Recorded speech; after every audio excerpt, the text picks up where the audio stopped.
The RNC pulls out of the debate commission claiming pro-Biden bias ahead of 2024. And damn it if they aren't good for doing this. Everyone's saying the RNC, oh look at them, they're running away. No, they're not running away. They still want to have the debates, they just want to have a different commission handling it. Mind you, there was multiple issues with the last debates, right? For one, the moderators tried to correct Trump when he said that Hunter Biden had dealings in Ukraine, which we now know to be true, yet the moderator was the one trying to correct him on that. Not Biden, the moderator. That's a big no-no. The fact that a bunch of moderators, or the moderators for the event, were former Biden staffers. How was that allowed? How about the fact that the debates didn't even happen until after almost half the country had started voting? 24 states had already started voting when the first debate had happened. They delayed it, which of course gave advantage to whoever's not going to perform as highly at the debate, which, you know, you could hate Trump, you could like Biden. The reality is Trump's a better debater than Biden, mostly because, not because Trump's great at debating, but simply due to the fact that Biden's just not there, right? But let's look at this. The Republican National Committee said Thursday it was withdrawing from the Commission of Presidential Debates, alleging the organization was biased in favor of Joe Biden against Donald Trump during the 2020 campaign. Hell yes, they were.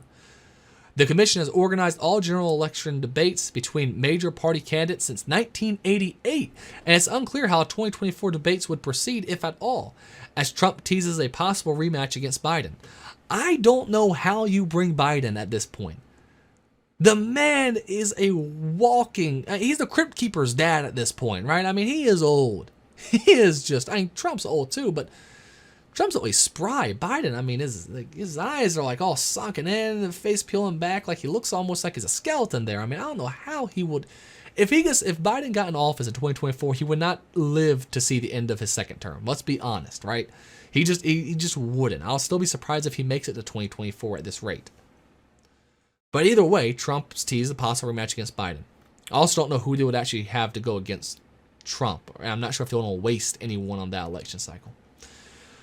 RNC chairwoman Ronald McDaniel vowed her organization would find newer, better debate platforms to ensure that future nominees will not be forced to go through the biased CPD in order to make their case to the American people. McDaniel claimed the commission has refused to enact simple and common sense reform to help ensure fair debates, including hosting debates before voting begins and selecting moderators who have never worked for a candidate on the debate stage. How is this controversial? How in the hell is it controversial to say the debate should probably happen before the people vote? You know, debate should probably not have people, moderating who have worked for one of the candidates. How is this controversial? If they were not willing to even make those small changes, then thank you for leaving it. Thank you, Republicans, for starting to grow at least a small spine. Like, you're still not there. Like, you still have some issues back there, but you're starting to grow a spine, and I do appreciate it. I do appreciate it. That was a reference to the commission's selection of then C-SPAN host and former Biden intern Steve Scully to host the second 2020 debate, which was later canceled after Trump contracted COVID-19 and refused to appear remotely. Why would he have appeared remotely? I don't know. That would have been a really stupid idea on Trump's part. Remote just does not work, all right? You need to be face-to-face when doing a debate. You can't have a conversation or a debate over the phone. It's just stupid. It's absolutely idiotic. The Trump campaign also took issue with the schedule of debates in 2020, wanting them to be held before the start of mail-in voting period. All of the humanity. They wanted to vote before the election started. Or they wanted to do the debates before the election started. How terrible. How terrible of them. The GOP's release also accused the commission of making unilateral changes to previously agreed upon debate formats and conditions and need to re-say that. Formats and conditions in some cases without even notifying the candidates.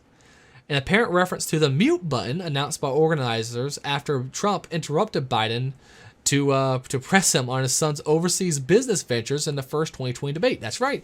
The minute he started bringing up what Hunter Biden was doing and how it's connected to Joe Biden and how we all knew it and how it's now basically been proven, They muted him. They muted him. Now, Biden was still pretty much allowed to speak over Trump at times when he was awake, right? Well, let's face it, speaking over your opponent is a tact in debates. It must be done very carefully because you can come across as an asshole. However, Trump was known to be an asshole already, so it didn't do him much harm when he spoke over Biden, which made it a smart strategy. But here's the thing, if Biden couldn't handle that in an appropriate manner, that's on Biden. You're going to be the leader of the free world, yet you can't handle someone talking over you? You must learn how to react in such a way that makes you out to look like the good guy when they're talking over you. All right, that's the important lesson here. All right, if you can't even handle that, you have no business in politics at all. You have no business even running a damn thing.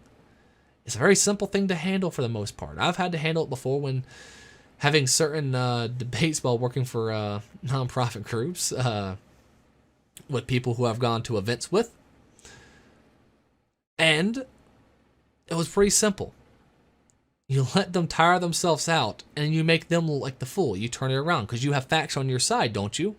If you have facts on your side, when they start talking over you, you can then disprove everything they said and then hit them right back. And then you talk over them a little bit. And it goes back and forth till one person finally just gives up, right? And of course, you don't really see anyone give up so much on a professional debate stage like that. But it's pretty clear who the winner is. So talking over people, it's part of debates, all right? If you can't handle that, you have no business being president. He doesn't have any business being president of the United States, though, so I guess that kind of makes sense. And again, the fact they did it mostly when he was talking about the overseas business ventures of his son, which now we know connects directly to Biden. They muted him. The RNC said the commission, which includes members of both parties, failed to maintain the organization's strict nonpartisanship with the majority of its board members publicly disparaging the Republican nominee.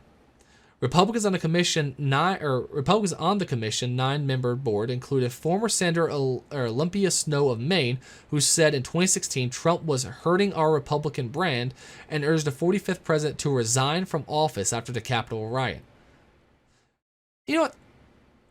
Real quick, I'm starting to notice more and more publications are doing this. They're actually calling it the Capitol riot, not the insurrection.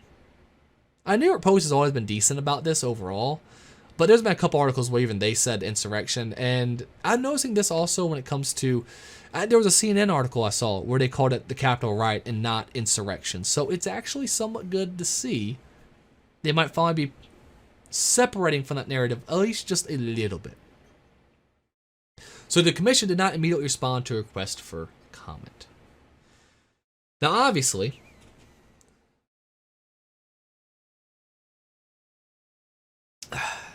sorry, need of course some tea here. Obviously, this does bring up some questions. How will the debates be handled going forward?